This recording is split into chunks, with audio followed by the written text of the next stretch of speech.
कल मुझे थोड़ी तशवीश हुई। कासिम सूरी ने डिप्टी स्पीकर की कुर्सी पे बैठ के एक सर बमोहर लिफाफा उसको उन्होंने हवा में लहराया। तहरीक इंसाफ को बंद लिफाफों के साथ बड़ी रुग़बत है। Honourable supreme court of Pakistan में साइफर केस का जो कल फैसला आया, विद ऑल ड्यू रिस्पेक्ट मुझे बहुत एहतराम है रादर उन जजमेंट्स की वजह से जो जजमेंट्स इन ऑनरेबल जजेस ऑफ सुप्रीम कोर्ट ने आज तक रेंडर की हैं, उनकी चाहे वो हाई कोर्ट के जुरिस्डिक्शंस में उनकी जजमेंट्स थी या सुप्रीम का एक तालिब इल्म रहा हूँ, और मैं लार्जली ये राय रखता हूँ कि द ऑनरेबल बेंच जो कल जिसने ये फ़ैसला पास किया, उन्होंने एक बहुत शानदार जुरिस्डिक्शन तरतीब दी है अपने फ़ैसलों के साथ। लेकिन एज अ पॉलिटिकल वर्कर कल मुझे थोड़ी तशवीश हुई, जिसका इजहार मैं आपके साथ करना चाह रहा हूँ। जब साइफर केस पे मैंने वो जजमेंट सुनी तो मेरे जहन में चंद सवालात उठे, और वो बड़े ज़रूरी सवालात हैं कि ये बेल ऑर्डर पे जब आप एक deeper appreciation rather I would say कि ये टेंटेटिव असेसमेंट तो किसी सूरत भी नहीं है जो मेरी नज़र में है, और मैंने ये समझा कि गालिबन वो जो ऑनरेबल जजेस की जजमेंट थी, अब वो रिफ्लेक्शन दे रही थी समहाउ कि उसके अंदर कुछ ना कुछ प्रेजुडिस हो जाएगा ट्रायल। बहरहाल एनीवेज अगर वो ट्रायल प्रेजुडिस नहीं होता है इस जजमेंट के साथ और ये सिर्फ बेल की हद तक रहती है, तो फिर भी कुछ बड़े मुनासिब सवालात जो हैं वो इसी बेल के मौके पे उठते हैं। As I have gathered out of that judgment, उसमें ये बात थी कि ये जो ऑफिशियल सीक्रेट एक्ट है इसका इतलाक़ सेक्शन 5 उसकी सब सेक्शन 3 और उसकी क्लॉज बी का इतलाक़ कैसे होता है, और उसमें से कौन सा जुर्म मेकआउट होता है, कौन सा जुर्म मेकआउट नहीं होता, कौन सा जुर्म मेकआउट नहीं होता। तो मेरी नज़र में दो बातें हैं। पहला ये कि देखें, जिस दिन आप सबको याद होगा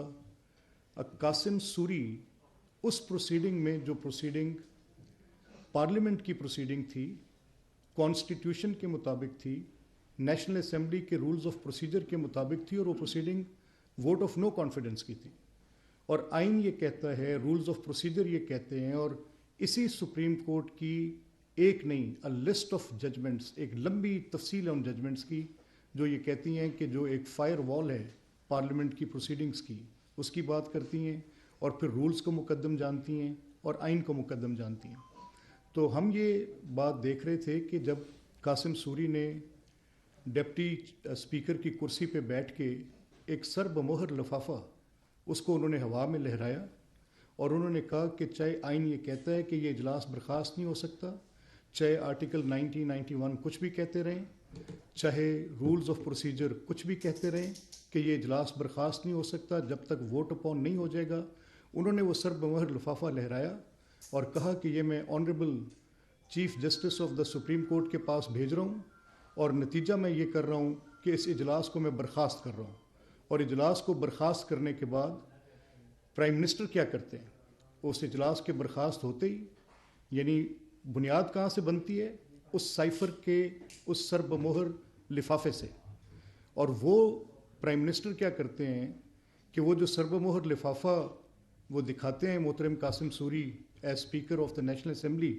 और उसकी बुनियाद पे इजलास को प्रोरोक करते हैं। वज़ीर आज़म फिल फॉर असेंबली तोड़ने की एडवाइस सदर अलवी साहब को भेज देते हैं, और सदर अलवी साहब वो उसको फौरी तौर पे तोड़ भी देते हैं। ये तो इसका एक पहलू हुआ, यानी ये जो साइफर का बंद लिफाफा था, तहरीक इंसाफ को बंद लिफाफों के साथ बड़ी रुग़बत है। चाहे वो काबीना में बैठ के बंद लिफाफों के साथ 192 मिलियन पाउंड की करप्शन करें, चाहे वो बंद लिफाफों के साथ पूरी पंजाब असेंबली को, कौमी असेंबली को तोड़ दें, ये सब कुछ तहरीक इंसाफ करती है।